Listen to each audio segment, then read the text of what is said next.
जी, अस्सलाम वालेकुम class, hopefully सब खैरियत से होंगे। आज का हमारा जो टॉपिक है वो कुछ गिफ की फ़ाइल बनाने से रेलिवेंट है कि गिफ की फ़ाइल जो है वो कैसे बनती है। इस टाइम मैं सिंपली गूगल पे फेस वेक्टर इमेज लिख के मैंने सर्च आउट किया, क्योंकि मैं जो एनिमेशन बनाना चाह रहा हूँ वो वो एनिमेशन होगी जिसमें एक करैक्टर होगा और उसकी आइज़ जो हैं वो कभी ओपन होंगी और कभी क्लोज़ होनी चाहिए। मैंने नंबर ऑफ़ सर्च यहाँ पे मेरे पास रिज़ल्ट्स आपके सामने हैं। लेकिन इनमें से मुझे कुछ ये इमेज बेहतर लगे जिसकी आइज़ बनी ही नहीं हो, और इसी इमेज को अगर मैं ओपन करता हूँ तो ये न्यू टैब में मेरे पास कुछ इमेज इस तरह का ओपन है। अच्छा, इसी इमेज को मैंने क्या करना है कि फ़ोटोशॉप में लेके आना है। अब फ़ोटोशॉप में लाने के इसके 2-3 तरीक़ेकार हैं। या तो आप इसको डाउनलोड करें, डाउनलोड करके इसको आप ओपन कर लें, या आप इसको इंपोर्ट कर सकते हैं, या सिंपली आप थर्ड मेथड ये है कि आप यहाँ से इसको कॉपी करें और कॉपी करके डायरेक्टली वहाँ फ़ोटोशॉप में पेस्ट कर दें। तो मैं फ़िलहाल इसको इसी तरह ही कर रहा हूँ कि यहाँ से मैंने इमेज को कॉपी किया और इमेज का यहाँ पे नीचे मुझे साइज़ मेंशन है 1100 बाय 56, 1156 मल्टीप्लाई बाय 1156, और हम लोग जो फोटोशॉप में डॉक्यूमेंट क्रिएट करते हैं वो 1000 बाय 1000 का होता है और रेजोल्यूशन 72 के साथ होता है। अब मैं क्या कर रहा हूँ कि सिंपली मैं फोटोशॉप ओपन कर रहा हूँ। फोटोशॉप ओपन करने के बाद यहाँ पे मैं इसको कंट्रोल वी के साथ पेस्ट कर रहा हूँ। कंट्रोल वी करने के बाद, पेस्ट करने के बाद, मैं कंट्रोल टी कर रहा हूँ। कंट्रोल टी हमारे पास ट्रांसफॉर्म करने के लिए होता है किसी भी इमेज को। और अब मैं इमेज को इस पूरे फ्रेम के अंदर फिट करना चाह रहा हूँ, तो मैं यहाँ से इस पूरी इमेज को इस फ्रेम के अंदर जो है वो सेट कर लेता हूँ, और यहाँ से ऊपर जो मेरे पास प्रॉपर्टी बार में कमिट ट्रांसफॉर्म का आ रहा है, जिसको आप टिक भी कर सकते हैं। आप इसको अगर सिंपली एंटर के साथ करना चाहें तो तब भी आप कर सकते हैं। तो मैं इसको सिंपली टिक कर रहा हूँ, तो यहाँ पे मेरा जो ये इमेज फ्रेम है ये सेट हो चुका है। अब मैंने क्या करना है कि इसी लेयर की कंट्रोल जे के साथ मैंने कॉपी जनरेट कर ली, क्योंकि लेयर मेरी ये सिलेक्टेड थी। और अब इस लेयर के बाद मैं अब इसमें क्या करूँगा कि इसकी आइज़ बनाऊँगा सबसे पहले। तो आइज़ बनाने के लिए सिंपली मैं क्या कर रहा हूँ कि टूल बार में जा रहा हूँ। टूल बार में जाने के बाद मेरे पास ये वेक्टर शेप्स अवेलेबल हैं। एलिप्स का टूल यूज़ कर रहा हूँ। एलिप्स के टूल से मैंने इसकी जो है वो एक आई बनाई। आई बनाने के बाद मैं क्या कर रहा हूँ कि मूव टूल पे जा रहा हूँ। मूव टूल से मैं इसकी आइज़ की जो मेरे पास पोजीशन है उसको मैं ठीक कर लेता हूँ। अब मैं ऑल्ट की प्रेस कर रहा हूँ, साथ लेफ्ट माउस का की प्रेस करके इसकी एक कॉपी जनरेट कर रहा हूँ बिल्कुल इसके पैरेलल।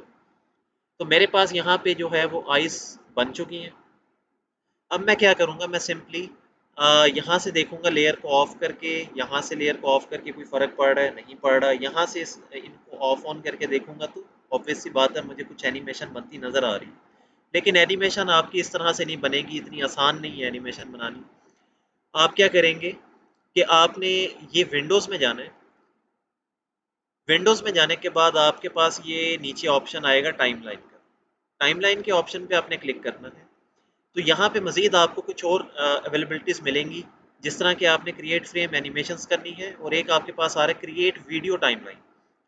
तो वीडियो बनाने के लिए आप वीडियो टाइमलाइन कर सकते हैं, बैकग्राउंड पे कोई म्यूज़िक लगा सकते हैं, कुछ भी कर सकते हैं, वो एक हमारा नेक्स्ट टॉपिक होगा। लेकिन यहाँ पे क्रिएट फ्रेम एनिमेशंस पे इस टाइम मैंने क्लिक किया हुआ है, और जो भी फ्रेम आप एनिमेशन के लिए बना लेके आना चाहते हैं तो यहाँ से आप उसको सेलेक्ट करें। अब सिलेक्शन आपने कैसे देनी है, कंट्रोल का की आपने प्रेस करना है।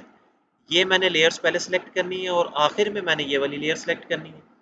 लेयर नंबर 1 पहले सेलेक्ट की, सेकंड पे इलिप्स 1 की लेयर सेलेक्ट की, इलिप्स 1 की थर्ड नंबर पे कॉपी मैंने सेलेक्ट की, और फोर्थ में मैंने लेयर 1 कॉपी सेलेक्ट की, और यहाँ पे मैंने क्लिक कर दिया कि क्रिएट फ्रेम एनिमेशन पे।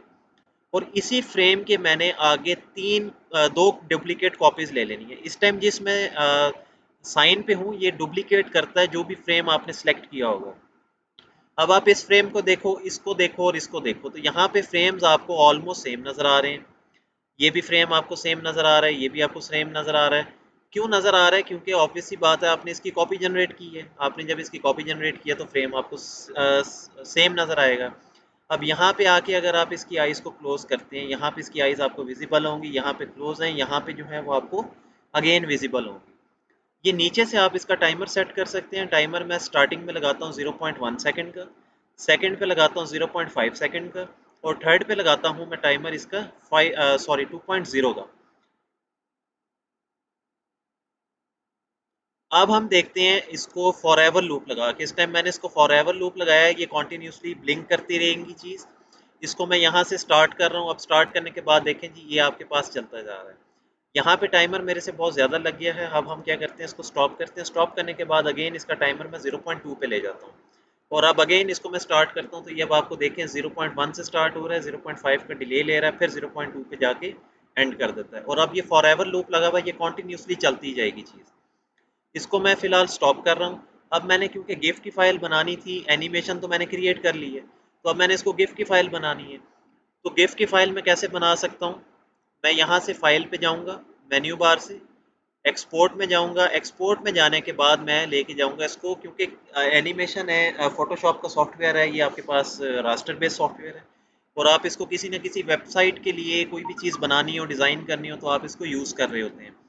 तो कोशिश ये होनी चाहिए आपकी कि आप इस तरह के एनिमेशंस वगैरह जो हैं वो आप लोग कोरल ड्रा के अंदर बनाएं और कोरल ड्रा में बनाने के बाद यहाँ पे आके इस तरह की इसकी एडिटिंग वगैरह करें और एनिमेशन जो है वो क्रिएट कर लें। अब मैं यहाँ पे सिंपली क्या कर रहा हूँ कि एक्सपोर्ट में जा रहा हूँ। एक्सपोर्ट में जाने के बाद सेव फॉर वेब लिगलेसी कर रहा हूँ। जैसे ही मैं इसको यहाँ पे वेब लिगलेसी के लिए लेके आऊँगा तो यहाँ पे आप देखेंगे कि गिफ मेरे पास सिलेक्टेड होना चाहिए। उसके बाद यहाँ पे अगर आप देखें तो एनिमेशन पार्ट में लूप इसका फॉर एवर लगा रहना चाहिए। और अपने तौर पे इसकी एक दफ़ा दोबारा डबल चेक करने के लिए आप क्या करेंगे कि आप इसको एक दफ़ा दोबारा प्ले करके देख लें कि भाई एनिमेशन जो मैंने बनाई थी वो एज इट इज़ है भी कि नहीं। बाकी फ्रेम का इशू ना लें।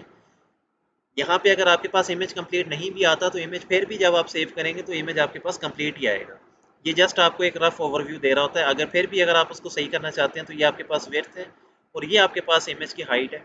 आप यहाँ से इमेज की विड्थ और हाइट को कम भी कर सकते हैं, ज़्यादा भी कर सकते हैं, लेकिन एक चीज़ का ध्यान रहे कि अगर आप यहाँ से इमेज को रीसाइज करेंगे तो इमेज आपका रास्टराइज है, तो ये आपके पिक्सल्स को लॉस करेगा।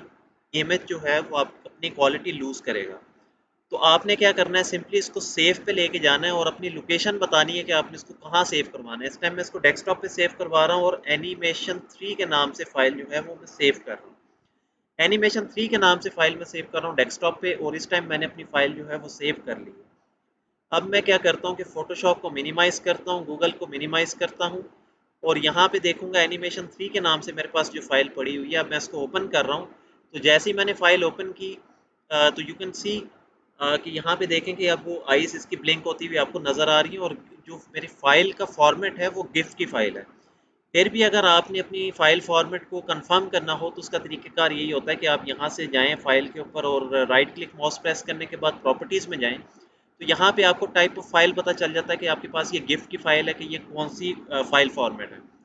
तो इस चीज़ का आपके ध्यान रहना चाहिए। अगेन मैं आपको इसको ओपन करके दिखा रहा हूँ, तो इस तरह से आप बहुत अच्छी एनिमेशंस जो हैं वो क्रिएट कर सकते हैं। आप कुछ लोगोस में एनिमेशंस क्रिएट कर सकते हैं।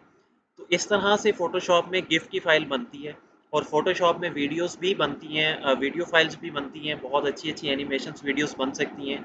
तो उसका टॉपिक हमारा इंशाल्लाह नेक्स्ट रहेगा। होपफुली आप लोगों को लेक्चर जो है वो बड़ा क्लियरली समझ आ गया होगा क्लास। इंशाल्लाह आपसे फिर नेक्स्ट क्लास में मुलाकात होती है। अल्लाह हाफ़िज़।